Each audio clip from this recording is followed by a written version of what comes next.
parents have some concerns of some stuff they may have found in your room? Yeah, I believe so. And what would it be? A human head and hands.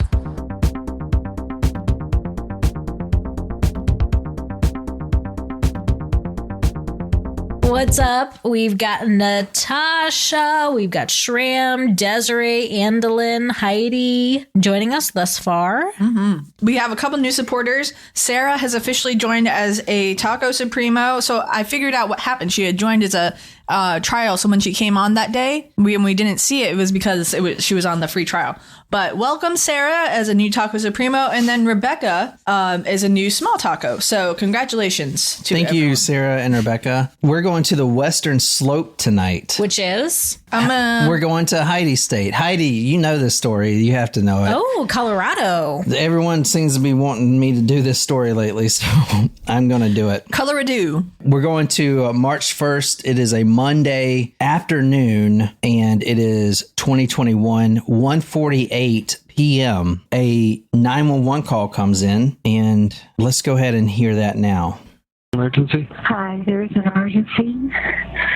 I found something in my son's closet wrapped in a plastic bag. I think it's a human head. It's a what? I think it's a human head. Looks like I saw an ear. Is it bloody or does it like anything like that? I just need to come. Do I have to take a picture and send it to you? What's the address? Did she just ask if she should take a picture of Yeah, it? do you need me to take a picture of it and send it to you? All right. Is this the case that my coworker had asked you to do? Yeah, this Shout out Emily! This is a little wild. This is like, I mean, From the 2 minutes that I've I've had a seen. couple people ask me to do this, to be I'm honest. So excited. it's just like, all right, I guess I'll do it. Container in his closet. And so I just kind of started digging through going, what is this mess? Like moms do. That sounds like And something I my saw a mom would plastic do. Bag, a white plastic trash bag. And I was like, what in the world does he have in here? And I picked it up and it was heavy. And I held it in my hands and I was like, what in the world is this? What in the world? Is it like maggots covering something? Maggots. I gotta take it in the sink. So I carried it out to the sink and it was double bagged. So I ripped open one bag and I saw. Jesus Christ, that's bad. I was about to say the one positive about not having kids is that I won't have to experience that. But then sometimes I remember, oh no, I don't remember things that I've done in the past. So what if, I'm not saying I would find Have you done this? No, Oh my I've God, not done seriously? this. No, but I have, there have been times where I've been cleaning my room and I'll find a backpack or something and be like, oh, what's in this backpack? And find something that's a total surprise to me. So I guess I can't really say that I wouldn't just go through a room and be surprised to what I find, even if I don't have children. All right, so the mom says I would hope you would remember, though, if you severed someone's head and put it in a bag. Well, to be fair, don't think I would get that far. Okay. Why not? Because the spinal cord and stuff? Because I can't even eat baby carrots. You should do what Ed Gein did. When Ed Gein, and of course they were already dead, when he wanted to remove the head, because they asked him, you didn't bring a shovel or anything. How did you get the head off? Well, I just sort of twisted it back and forth. No. Like you do like a spoon and eventually it'll just break off. Don't like that. All right. If you haven't heard this story, this is nuts. I'm very shocked we haven't seen this before. Yeah, I was surprised to hear you say that it happened in 2021. The mother goes into her son's room. Her son is named Brian Cohee Jr. This is the Cohee family, Grand Junction, Colorado. She goes inside his room in the closet. She's snooping around. She's not snooping around because she just wants to see what her son's up to. She has a very specific reason. The father, as you'll see in a little bit, actually found another man's wallet in the family car, or one of the family cars. The car was recently pulled out of the lake. It was in the Colorado lake, just submerged. Just chilling. And there is footage of that incident. The son, Brian Cohee Jr., was out for a drive to clear his head, is what he told police. And somehow he parked the car in the middle of the river. We know now. Yeah. I mean, we know now he was trying to submerge it, but He actually got it out into the middle of the damn river, which is pretty impressive. Nice parking job, bud. But they I bet no one's parking here. But they towed it out, and the next day, because it's not a crime, it wasn't a crash or anything, and the cops did believe the kid. It was like, okay, yeah, he's just a stupid kid, doesn't know how to drive. Parked it in the river. They towed it out. The father finds a wallet that's not his son's in the glove compartment, plus a large knife. The wallet actually belonged to a missing man in Grand Junction, and everyone knew this man was missing. So did you say there was footage of him putting the car in the lake, or it was body cam footage of them pulling it out? Or like, sorry, I got stuck on that. No. So there is footage of not them pulling it out, but of the police body cam, like laughing and saying, because they didn't know about the murder, laughing. It's like, oh, Somebody made a wrong turn and ditched their car and was too embarrassed. Yeah, we'll watch it. I'm sure. In a little bit. But yeah, so they thought it was just some stupid mistake. All right. Anyway, the dad finds the wallet, calls mom. Mom goes into the room. This is 1:48 p.m. And then mom finds a Tupperware container. As she said, she finds a couple plastic trash bags covered in maggots. She takes these to the kitchen sink, and there you have it. And that's when she finds the head. What's up, Oregonian? What's up? What's up? Trying to make sure I say hey to everybody that joins. Long time no see. I know. Yeah. Don't work too hard, my friend. He's working? He said it's been a while to see all three of us. He's been working too much. Well, we're going to start doing more, because now that we got the Zoom thing working, it should be... Figured that out. Yeah, it should be during the week we can record all together. But anyway, so... What next? Okay, well, the cops come. Now, the son, Brian, isn't home at the time. He's actually at a friend's house. He has the family car. The mother calls Brian and tells him to bring the car home. The mother is being very strategic about not alerting the son that she just called 911 because of the severed head that she found in his room. It was a severed head and hands found in those bags. So he comes home. The police then show up. And this is what you're probably seeing on TikTok, I would imagine, this little clip here. This is Brian Cohee. Okay, so parents have some concerns of some stuff they may have found in your room? Yeah, I believe so. And what would it be? A human head and hands. Oh, boy. Did you see his face? Yeah. All right. Can you play it again? Yeah, I believe so. And what would it be? A human head and hands.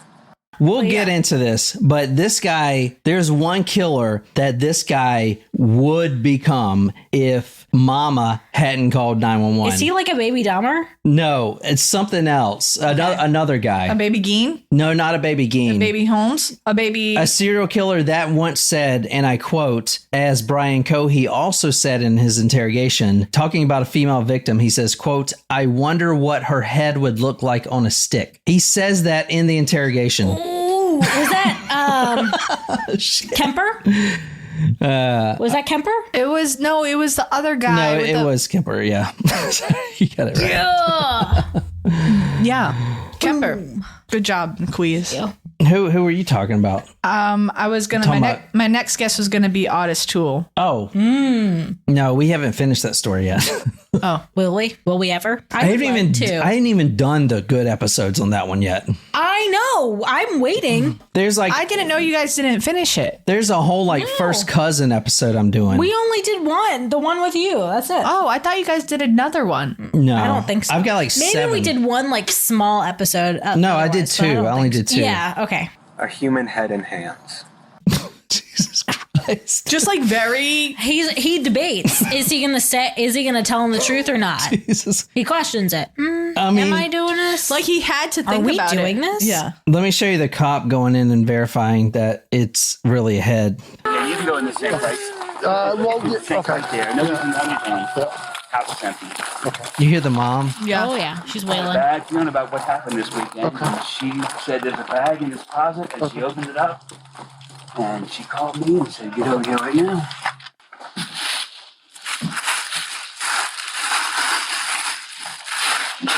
Yep. Yep. So the mom brought it out to the sink because she probably thought it was like old food or something. Yeah, because she saw the maggots, she said. Brian, as you'll see very shortly, Brian Cohee Jr. is a psychopath, and he will lie to his parents so convincingly that even they believe it. Okay. Yeah, you can tell how he is very calm and collected, like the day at the lake when he just did this and tried to ditch the evidence. He is talking to police like he's friends with them. They have no idea. He's very cold and calculated. He has no emotion about it. So you can see him here. I've been very, very anxious. That's understandable. So what we're going to have you do here is I'm just going to have you sit in the back here, okay? I'm going to turn on the air for you in a second. That way you're not too hot. Are you a hot-blooded or cold-blooded kind of guy? I am very cold-blooded. Ooh. He is a cold-blooded killer. Anyway, that's kind of crazy, right? So let's That talk did about kind of this. give me the chills when he said that, though. Like, What? like he's cold-blooded. Like, I know, yeah, it's yeah. just- He says some other stuff that might give you the chills here. Heidi says there's nothing to do out there. But isn't weed legal out there? Like, can you just like smoke and not kill people? Like, aren't you supposed to be chill? Was he doing drugs? I don't know. Oh. I'm just asking. She said there's nothing to do out there. Oh. You don't need anything to do. All you can do, if there's nothing to do, you just smoke some pot and then you're just content with yourself. I don't know anyone that's just perfectly smoking pot entertained. and just killing people. Well, he may not be smoking pot. That may be the problem. Maybe he should have been. I mean, probably. The detectives now have a head, a human severed head and hands, but where are the other body parts? And not only that, who is this guy or who was this guy who owned this head? Well, Brian tells the detectives where they can go and find the rest of the man's body. And we can see that right here. Very true, Heidi. Just because it's legal doesn't mean it affects people the same. You're not all potheads. No, I know. It was a joke. I'm sorry. Now I'm affecting the Coloradans. It's legal in a lot of places. I know, but I think it's about to be legal here. it should be. It's close to medical. What do you mean it's close to medical? Like, it's on the state Senate floor for medical legalization. I don't know if it'll get passed, but It's right here. Yeah. Because there's an arm. Hey. That's not funny. Yeah, but it's that dark humor. I mean, they see this shit all the time. So I guess it's literally what we do, But Yeah, yeah, I she guess probably, I think the cop, you heard him say, hey, kind of to stop her from laughing. You know what I'm saying? Like, she probably watched the video and was like, fuck, I should not have done that. That's how I feel about 80% of the comments I make here. So Right here's a leg. That could be the upper arm or a leg.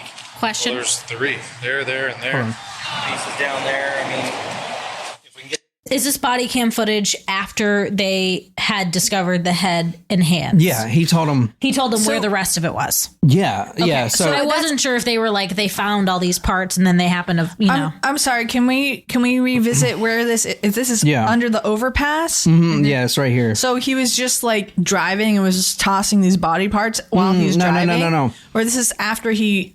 I'm No, surprised he didn't keep them in the trunk. No, it's a really good question. So the victim was homeless. Oh. And the victim was found right behind here. So Brian, on February 27th, in the wee hours in the morning, right before he plunges his car, drives out here, as we'll talk about, and he finds a homeless person sleeping there. The reason that is sus is because he was practicing, right? This was his first. And you kill an unfortunate because, who the fuck's going to ask questions, right? Don't like that. or report him missing. He would But he was missing, wasn't he? Or he was missing after he killed him. No, you're right. The homeless man, Warren Barnes is his name, was missing, and people did file missing reports for wow. him. Okay. But that's very unusual. It's just because he was known around the area. The local businesses saw him every morning. One of the ladies runs a little coffee shop. Every morning he'd be there for his free cup of coffee. Like, she was real nice to him. So she's the one that got really worried when he didn't show up, the following day.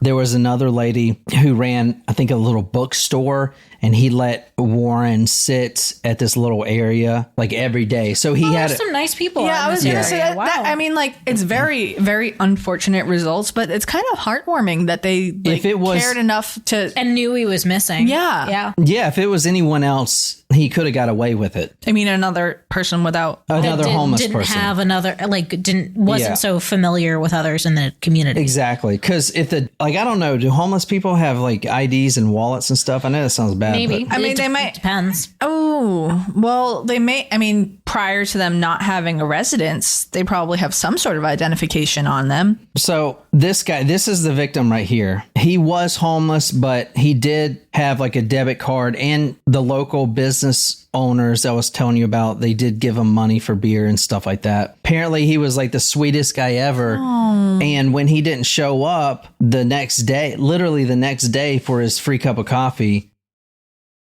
multiple business women in the area alerted police. So he was really well loved.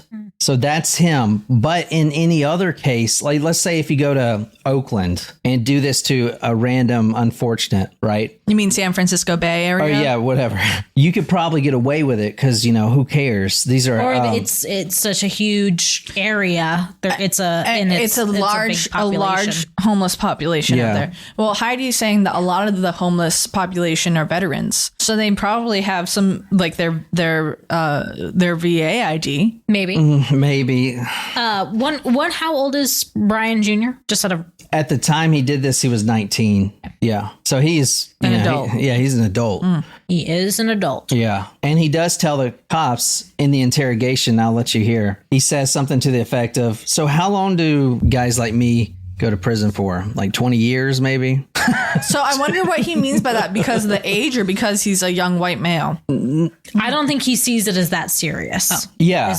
That's what I'm getting from the comment. So the victim is a high risk victim, right? So a prostitute, a homeless man, like they're high risk because they're probably not going to be looked for. You know what I'm saying? High risk or low risk? High risk. High risk, yeah. High risk for being murdered? Being murdered, yeah. Oh, okay. I wasn't sure if you meant like high risk on the murderer's perspective or the victim's perspective. But the fact that he did this guy in such a brutal manner, which we'll get to, it is obvious that he was going to continue this. And he was going to continue this. There's no doubt about it. When they found his calendar, which was in his Android phone, a Google Calendar. Apple would never.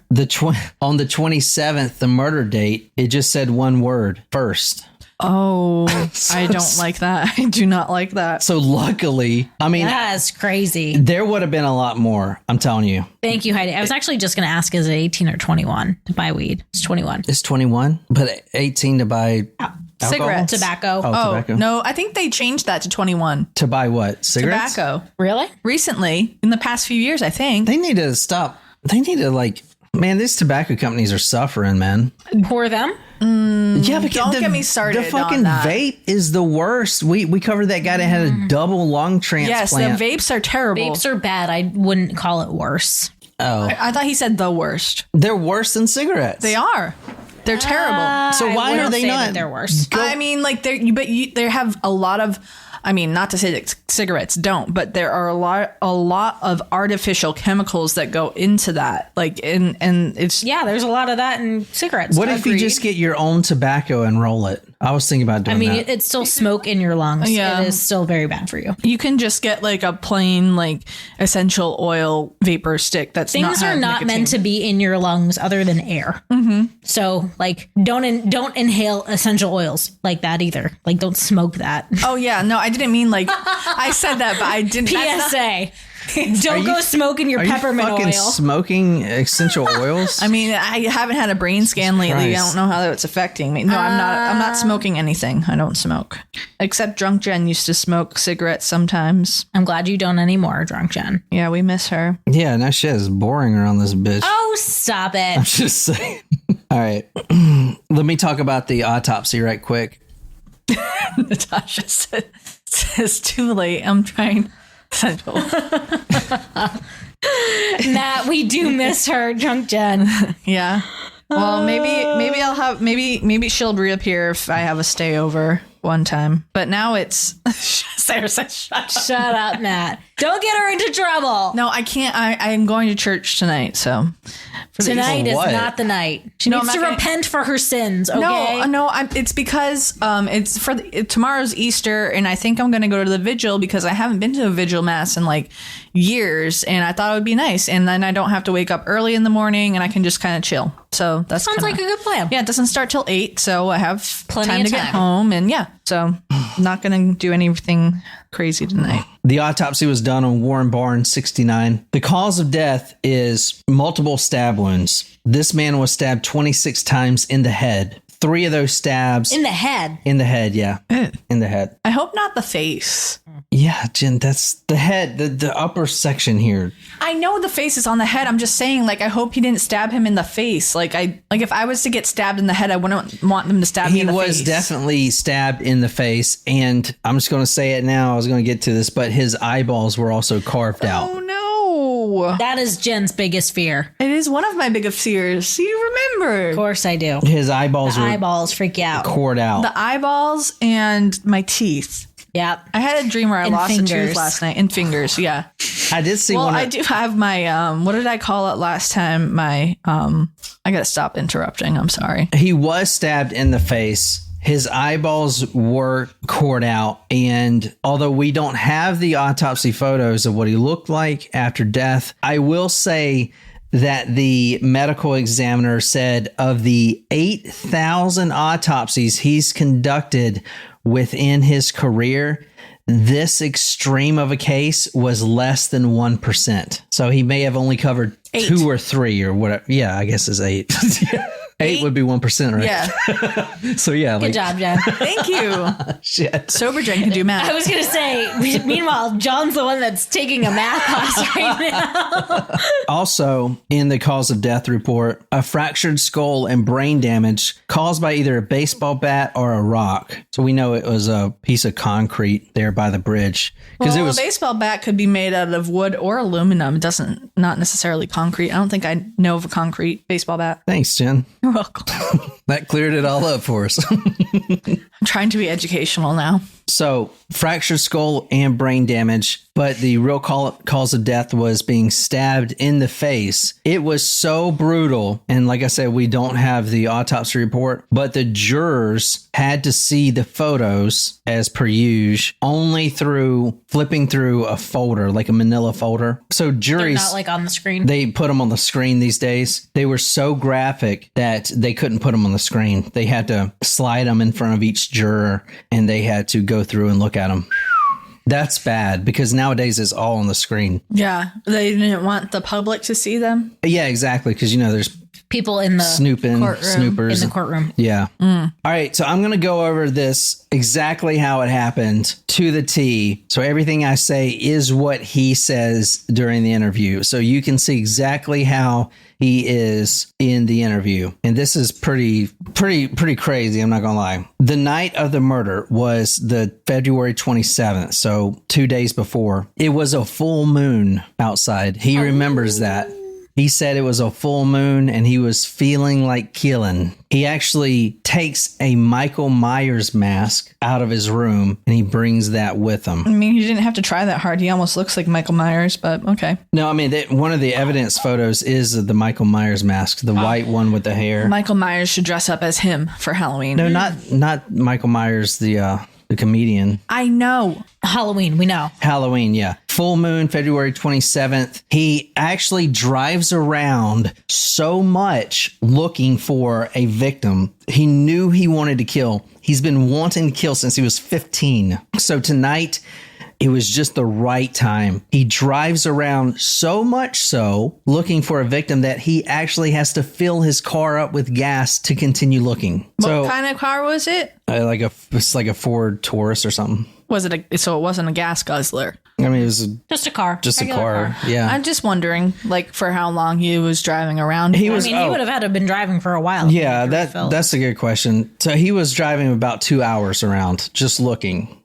He actually stops at a Shell station, and then he gets on Google Maps. He activates his Google Maps and types in the exact location, which is Crosby Avenue and Highway 30, which is right under the underpass. Because he knew a homeless person was there. He had looked up on Google where homeless people hang out. He wanted nothing else but to kill a homeless person. Like, a homeless person was going to die. I don't know. That is not the way to solve the homeless epidemic in this country. No, he wasn't. How bad is the homeless population in Grand Junction? Do you know, Heidi? Because, I mean, is there a lot of homeless people out there? Because it seems like this man, Warren Barnes, was the only one out there that night. February, it's got to be chilly. February 27th, and he was under the underpass and... Under the overpass? Yes. Yeah, under the overpass, kind of where no one can see him. So Michael Myers' mask, he puts on 3 pairs of gloves. He actually tells the detectives, if you watch the whole interview, it is like this kid is happy to share all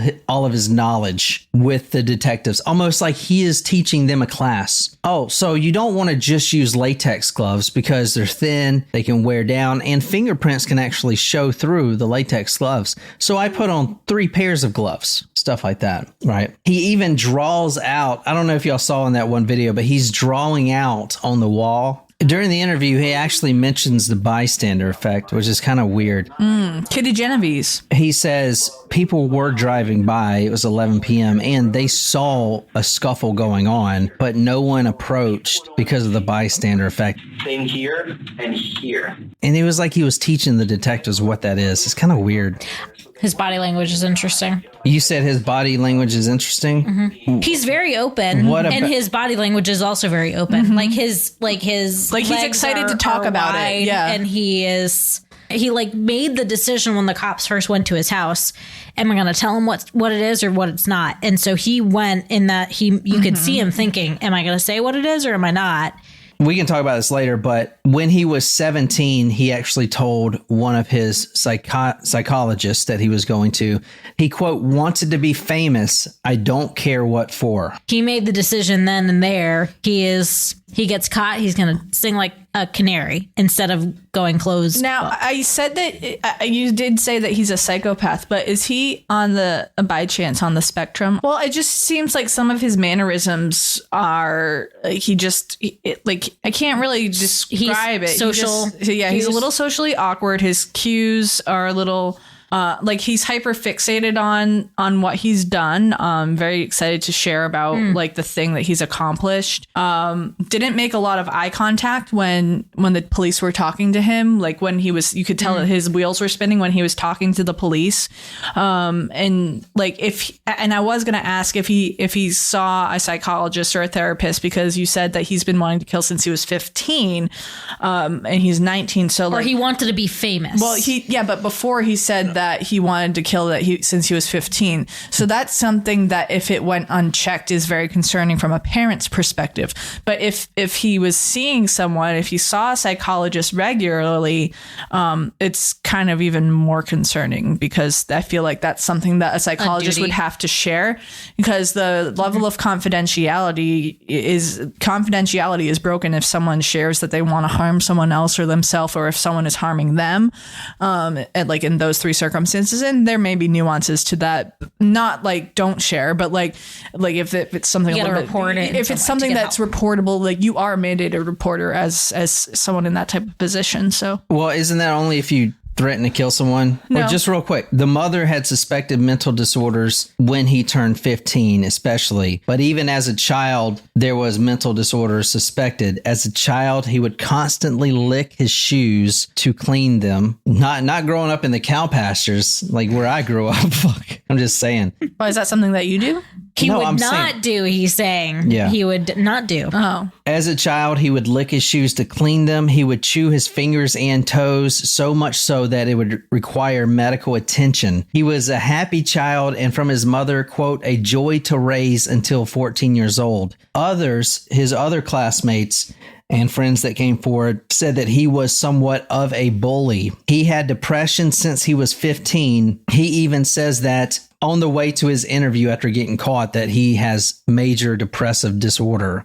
He has been on depression medications, sertraline, since he was 15 years old. He started with the minimum, and at the time of the murder, he was on the maximum allowed dose that you could be on. Of citrulline? Of sertraline, yeah. So I wonder why I wonder why he didn't try a different medication altogether. Yeah. As far, well, this is the family doctor saying this. As far as the psychologist that he was seeing at the time for disclosing information, she did way before the murder. This is years before the murder. She was so alarmed by Brian Cohee Jr.'s behavior and things that he said that she wrote the mother a long letter stating that her son is idolizing Hitler, Stalin, and the Columbine shooters. Oh boy.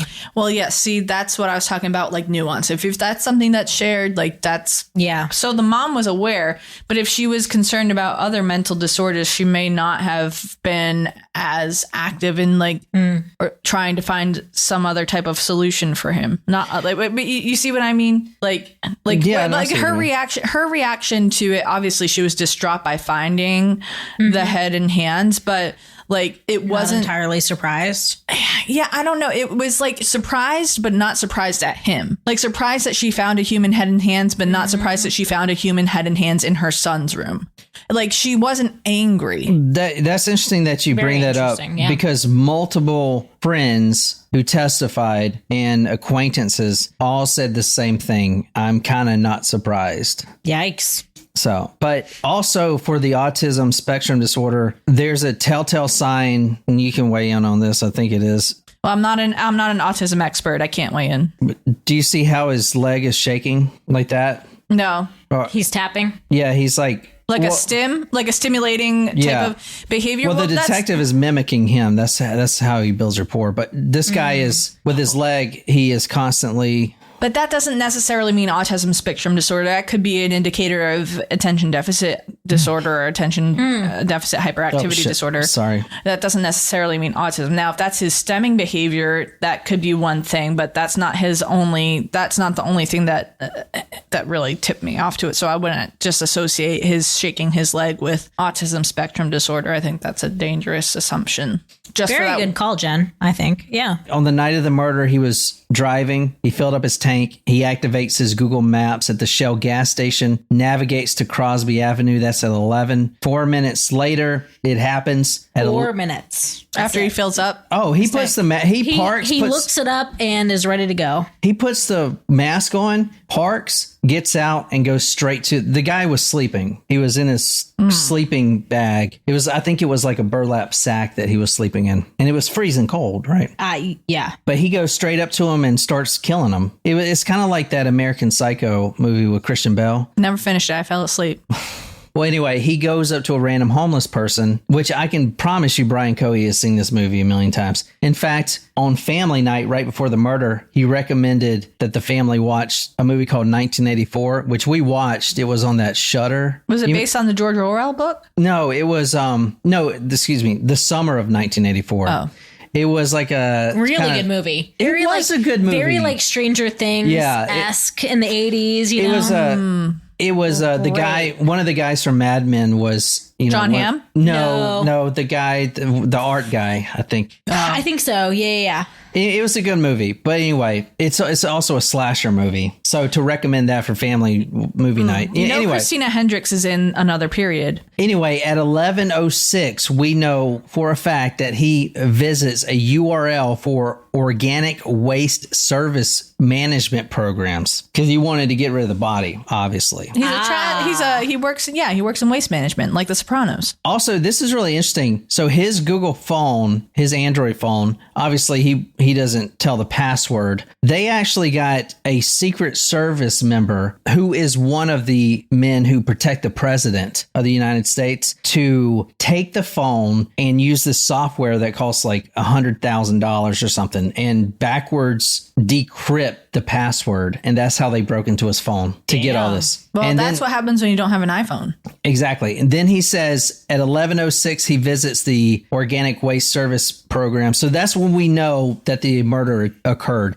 11:06 to 11:08, he takes photos of the murder scene, which they showed him in court. All right. Anyway, let's talk about what happened. He walks straight up to the victim, Warren Barnes, and he begins, I believe, by throwing a rock or a broken piece of cement on it, because he does have, the victim did have brain fracturing and brain damage, but then immediately pulled out that knife, that big kitchen knife you saw, and started stabbing only in the head area. Now, we know that Warren, who was getting stabbed, was still alive, so much so that he says, "Why are you doing this?" That's when Brian says, quote, "I've been wanting to do this for a long fucking time." Wow. Now, during the murder, as he's stabbing the head, Brian tells investigators that he started making animalistic growling noises. I am not exaggerating how I just said that. He does that exact noise in the interrogation, which we can see here in a second if you want. He starts making animalistic noises like he's a werewolf. And then he talks about how, and this is another reason why he's a lot like Kemper, because Kemper likes to go into his own psyche and try to figure out like why he's like that. This guy is the same way. He starts letting his subconscious take over and say whatever comes to mind. And the only thing that came to mind while he was stabbing this guy in the face was he was calling him a stinky man. You stinky man, stinky man. Well, poor guy probably hasn't had a shower in a while. And he couldn't fight back. It was actually surprisingly easy. I was barely breaking a sweat. I thought, oh, this guy, he's going to be tough. But no, it was actually surprisingly easy. And during the time I was growling and making animalistic noises. Yeah, you know what? I'm sorry, can you pause it? His laughter. It's almost like he thinks he's on a talk show. Like the way his mannerisms. It's like he's sitting down with Letterman or Jimmy Fallon or something to talk about it. That is a great observation. You're spot on. He is stabbing the face. He's making these growling noises. We know that Warren Barnes died within 3 stab wounds in the face. And then that's when the medical examiner says that he was then dead. He was not alive when his head was removed. Brian goes into great detail. That's comforting, though. He goes into great detail talking about how he removed the right arm by dislocating both joints and then cutting it off. It took him a long time to do that. He didn't look up how to do that before, but that's how he said he did it. He cut at the 2 joints, took the arm completely off. He tried to do the same thing with the left arm, but he mistakenly broke the bone here. Whatever bone this is, I don't know. Like at the... Yeah, your bicep bone or whatever. He breaks the bone, and for whatever reason, after he did that, he said he couldn't cut off the whole arm. So he just left that arm dangling and cut off the hands instead. He starts pouring out these words, stinky boy, stinky, stinky. And in fact, one of his photos that he took when he was 16, his username for one of these gaming websites or gaming platforms was that stinky boy or something like that. So wow. He uses that and he just keeps saying he's a stinky boy, stinky boy. He then slices the victim open from the neck down so he could get out the guts. The guts pour out into his hands. Quote, "They were really pink," end quote. Then he puts the guts down. He takes that knife and quote, destroys the eyes by stabbing them. He then takes the right arm off. And Jacob says, that's my wife's pet name for me. I wonder... What is? Stinky boy. And I wonder if that's something that, like, if he was on the autism spectrum, and if that was like a screen name in the past, like the Stinky Boy, I wonder if that's something like his mom like used to call him when he was younger, and it was something that he like chose to identify himself as, like, and it's like, is he yelling Stinky Boy at the victim, like, you're a stinky boy because you're a homeless person, or if he's like yelling out his own name in accomplishment of killing someone, like, good job, Stinky Boy, like that's something that he feels comfortable associating himself with. That is exactly what Heidi was saying. Was he abused and called that by a family member that was making fun of him? Great call out.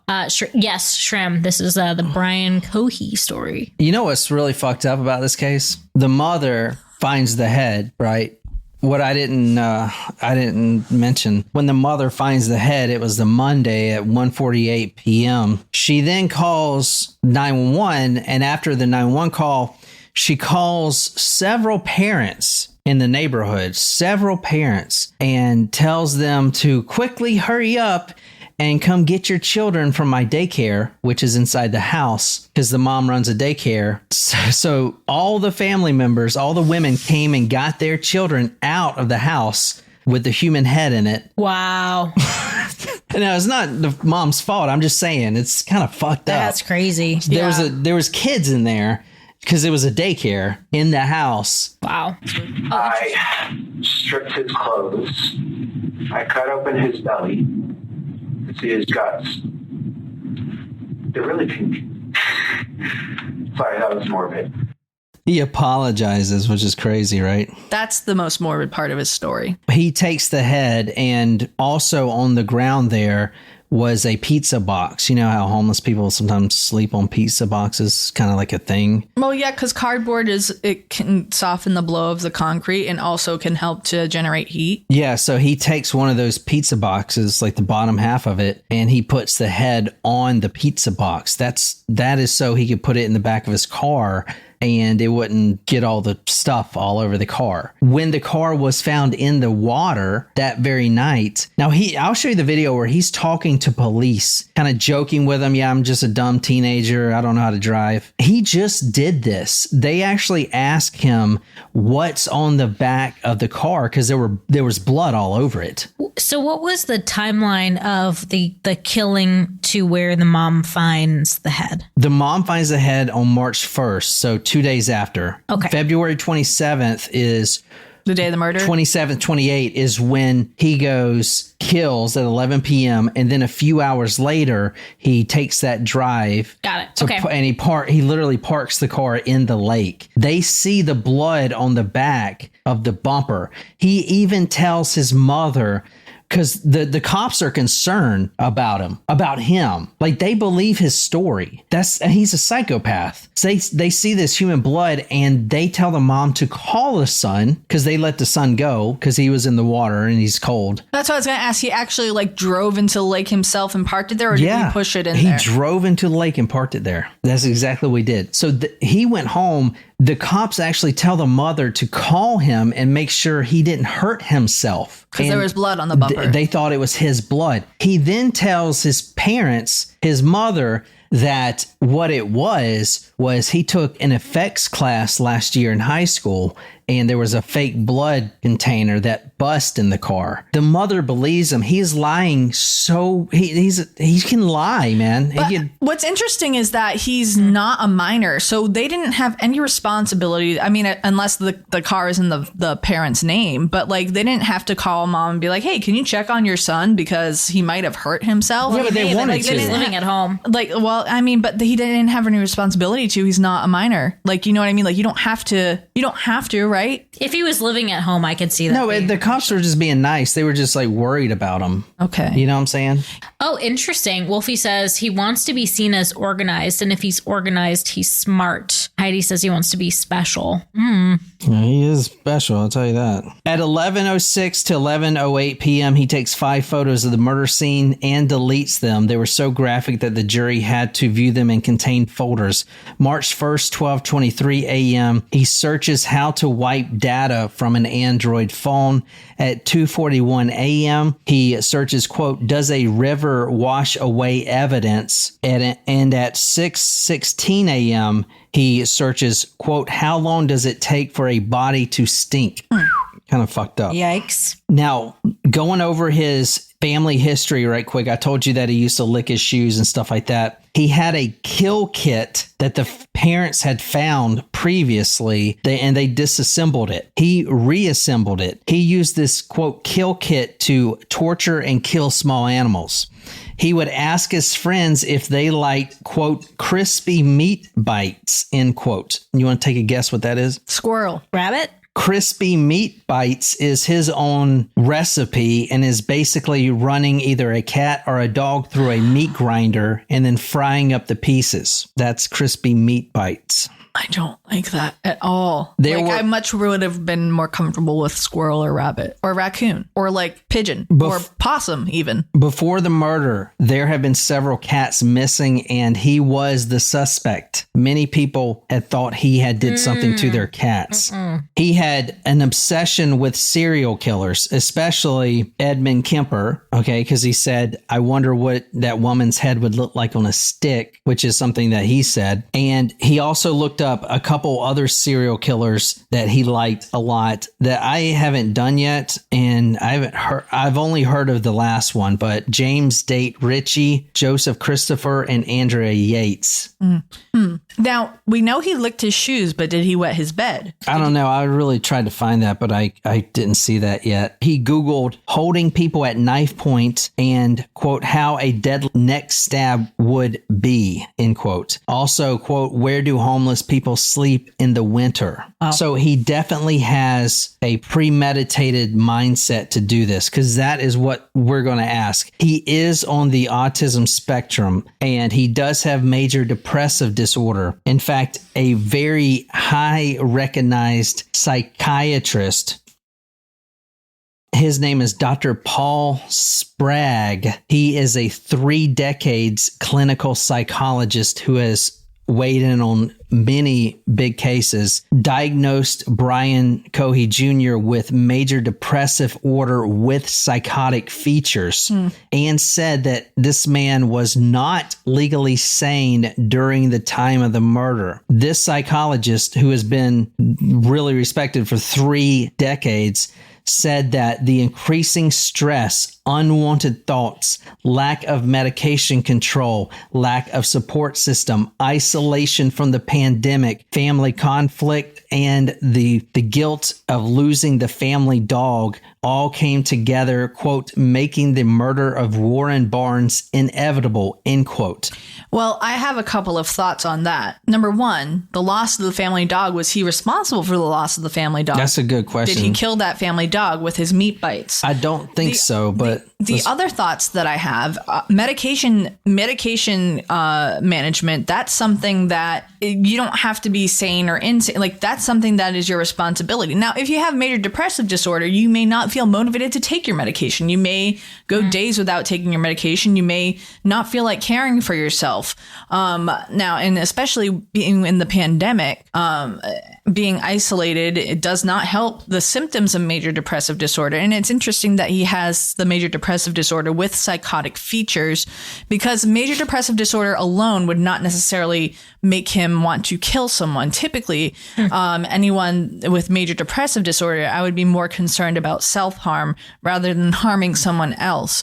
So, I mean, some of the things that the psychologist brought up are valid, but also, like, if he was living at home and was under the care of his parents. Now, where the parents, did they have the role of caregivers, or was he just living there? Because, like, medication management, if you're a caregiver, like, you need to make sure that your child is taking their medication. But if he's like a legal adult and he's responsible for his own he was care, 19. Yeah, I mean, but if, like, there's a thing. So if he was on the autism spectrum disorder, if he's trying to be independent and he's doing his own thing, yeah, he might be responsible for his own medication delivery. But, like, if the parent has the role of a caregiver, wouldn't you want to make sure that your child is taking their their medication. Well, we don't know if he wasn't. Well, he said medication management was part of the.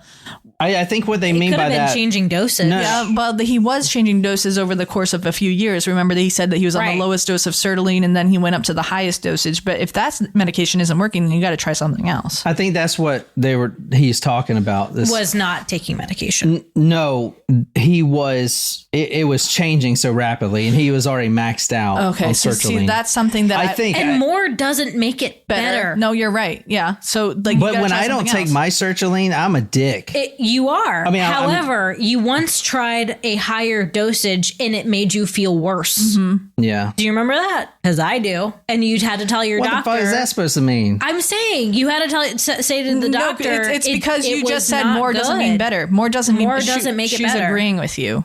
He did plead not guilty by reason of insanity. Now, tell me, now we know there's two. He knew it was wrong. There's two specific things that you have to qualify for to get off to use that defense successfully. Do you know what they are? I don't know the exact wordage. Well, I think one of them was not, if you did not know it was the difference between right and wrong. Yeah. He knows the difference between right and wrong. Because it was premeditated. Correct. Yes. And he knows murder is wrong. Yeah. He knows that. I don't know what the other one was. The other one was if you were the culpability, is your mind even there? Did you even know you did this? He does. Or were you in a psychotic state where you don't even know you did this? Well, the doctor said that he was in a psychotic state. Exactly. But what the doctor didn't bring up is the premeditation. You have to qualify for both of those to have a successful insanity plea. But even that doesn't work. Remember, we talked to Karen Conti, the lawyer for John Wayne Gacy, and John Wayne Gacy didn't apply for that because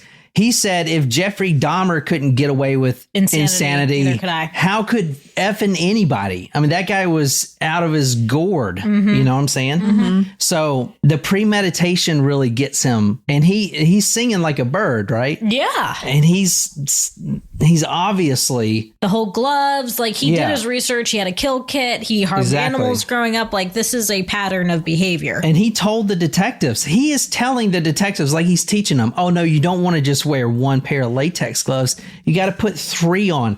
And doing stuff like that. He's like teaching a class. It's really weird. Now, that was Dr. Paul Sprague. He said that this would make the murder of Warren Barnes inevitable. However, the rebuttal of that was Brian Cohee dressed that night to kill. He wore a mask. He took photos and then deleted those photos from the scene. So if you don't know right from wrong, why would you delete the photos? Mm-hmm. There was even a dated calendar entry that was deleted on his phone for that murder day titled First. And he intended there to be more. Exactly. Dr. B. Thomas Gray, the director of training for forensic psychologists, which was one of just 365 board certified clinical psychologists in the country, said that Brian Cohee Jr.'s his mental health doesn't even matter because clearly at the time of murder, he could tell right from wrong. Mm-hmm.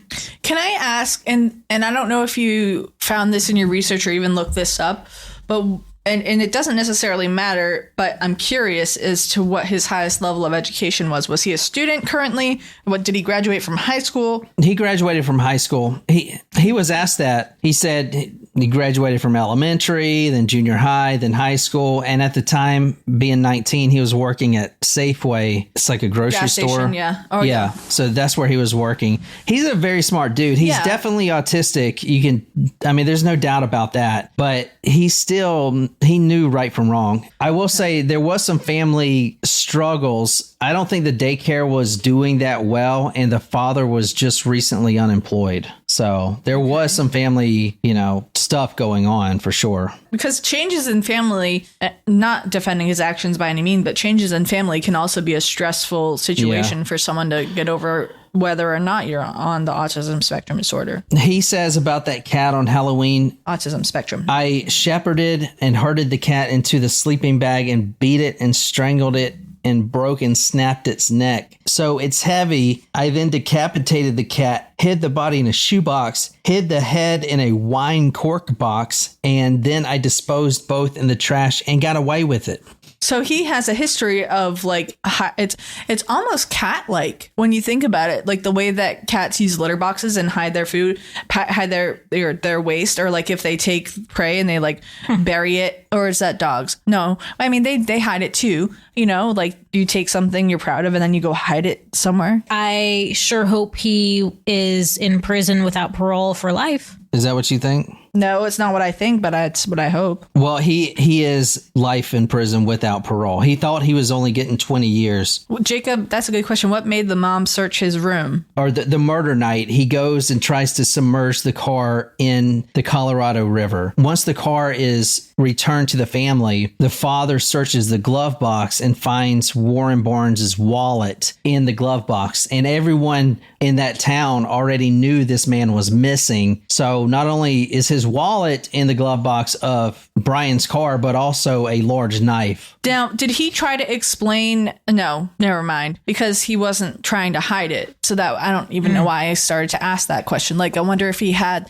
before he decided to tell the police everything, I wonder if he had a story made up as to like why he would have had Warren's wallet. Yeah. Or if he was just not caring the entire time. That's a good question. The dad finds the wallet, immediately calls the mom, and within that hour, she finds the head. So the dad's like, go search his room, see what you can find. Maggot head. Isn't that nuts? I mean, he's just like joking with the police. They have no idea. Wow. That's how a psychopath can talk to you, man. Yeah, I mean, that makes more sense. Like, seeing the video kind of makes more sense. I'm like, how does he park it in there? So he's saying that he went to the boat ramp and is like saying he left it in drive or something like that. He went to clear his mind. That's what he says. He's going to clear his mind, and went to the boat ramp and then parked the car, and then it slid backwards, which, looking at it now, the car's not going to do that. No, unless the boat ramp, unless they took it at a different angle, because the boat, like we're looking at it from the angle I'm looking at it, like if it looks like the car is going this way, right? So if the boat ramp looked like it was here, no, it doesn't work that way. Why are you going to back into the boat ramp?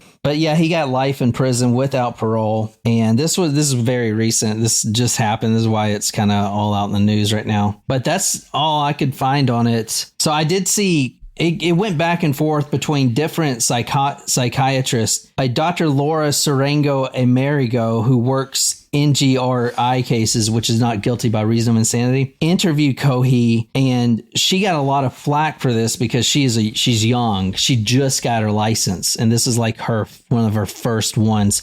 But she said that he had told her since he was 15 years old, multiple times a day, he would think about and fantasize about doing violence, such as stabbing his peers, hitting them with a hammer, and even biting them. And this is also kind of crazy. Makes you wonder if something happened at 15, you know what I mean? This is also kind of crazy. The eyeballs, I said, were cored out. He actually popped the eyeballs out. He tells this doctor that for the last year before the murder happened, he felt that someone or some entity was watching him constantly, intense paranoia, and he dug out Barnes's eyeballs because, quote, he thought they were tiny cameras recording him, end quote. Although she said he is on the spectrum and does have major depressive disorder, she said that these thoughts were based on feelings and not hallucinations. So the thoughts... That's a specific distinction. So the thoughts he's having is his own feelings. He can control them. That's basically what I'm getting from it. So, because it was back and forth between these... I mean, there's some pretty high influential psychologists here, you know? Yeah. That are going back and forth. Wow. But yeah, that's the case. I'm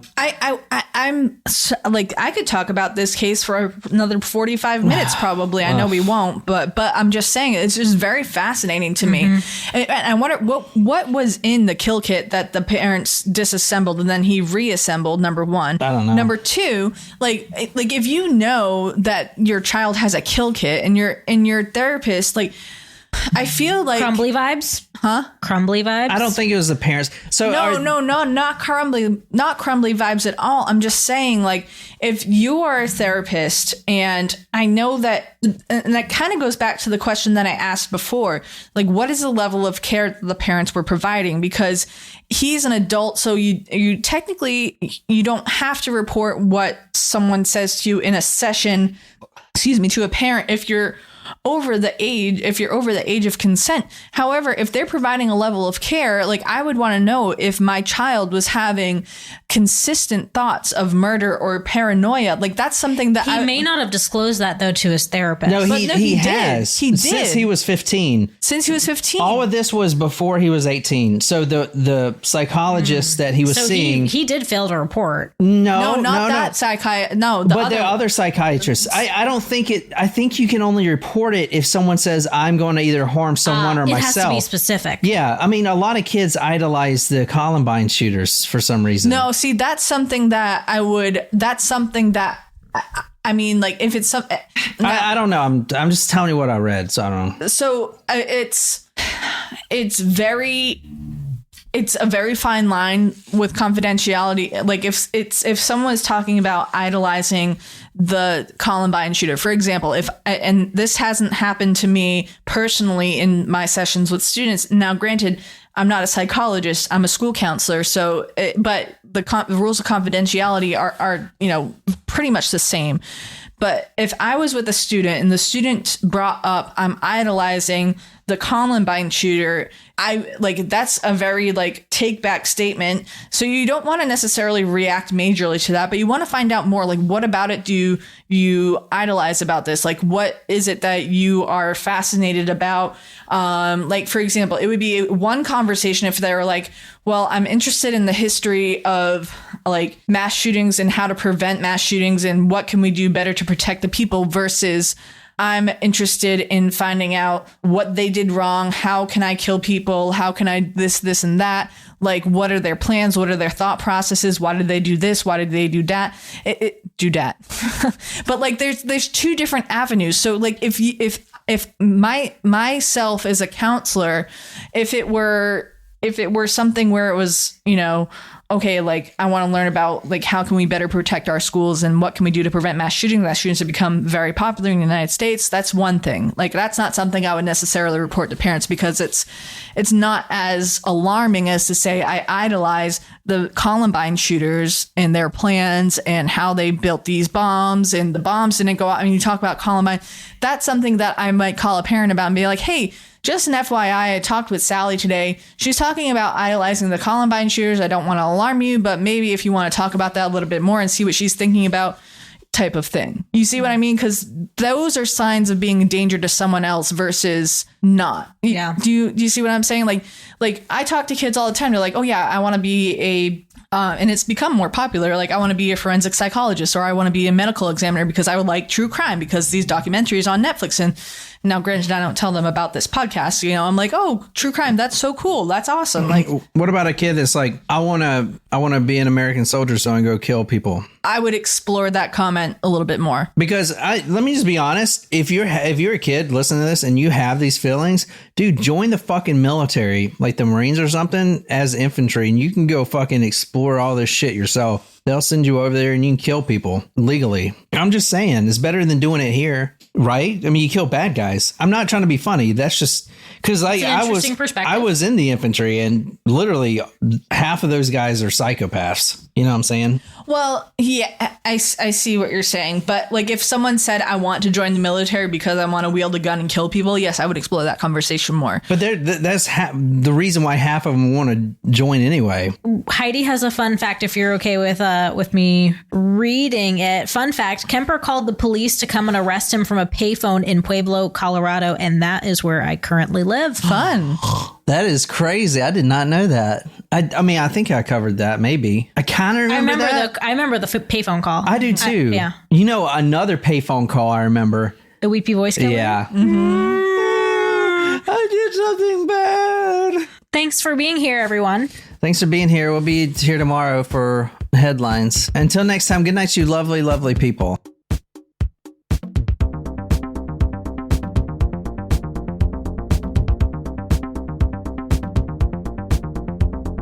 Kind of run this shit.